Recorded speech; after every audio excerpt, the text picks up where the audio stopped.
Hello, Redemption Tucson. I'm Denise Nebeker, and I've been thinking a lot lately about what it means to shelter in place. I've been reminded that God Himself calls Himself our shelter, that we can shelter under His wings and in His shadow. And Psalm 46 speaks of that. As I read Psalm 46, it reminded me that He's been the one telling us to shelter in place with Him. God is our shelter and our strength. When troubles seem near, God is nearer, and He's ready to help. So why run and hide? No fear, no pacing, no biting fingernails. When the earth spins out of control, we are sure and fearless. When mountains crumble and the waters run wild, we are sure and fearless. Even in heavy winds and huge waves, or as mountains shake, we are sure and fearless. Be still. Be calm, see and understand that I am the true God.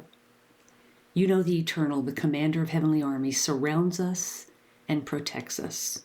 The true God of Jacob is our shelter.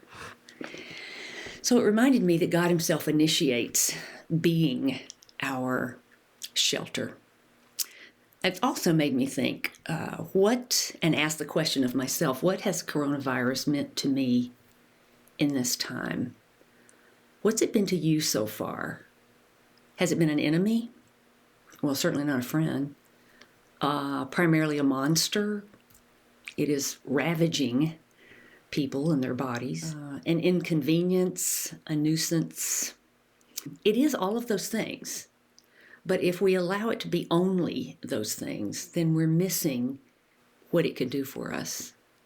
Because it's really also an invitation to remember that, as Psalm 46 tells us, God is nearer. No matter what other kinds of challenges are going on, He is nearer because He is our shelter. What that also causes me to think about is fear, anxiety. I probably experience things more as a restlessness during this time. Those are not wrong in themselves. Those are reactions that are normal reactions. God is not wringing His hands, wondering why He made us human and why we experience emotions. But they are warning signals. They're warning signals that something can be wrong, that something is uncertain.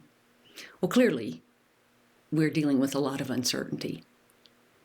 And it kind of brings us to the end of ourselves because we don't have the resources to fix this thing or to make sure that our future is going to look the way we think it needs to look or we want it to look. But renewal happens when we come to the end of ourselves. So I'm praying for myself and for you that this coronavirus would bring about renewal in our hearts, that we would be a church of people who are recognizing more and more deeply that no matter what happens, God is nearer than our trouble. That we would live as people who believe that and love others well because we believe it. As you go forth today, I pray that you would experience God's nearness and that you would recognize that the feelings of fear, anxiety, restlessness, or whatever you are experiencing are invitations to come back to a recognition of His presence and His desire to shield you and shelter you.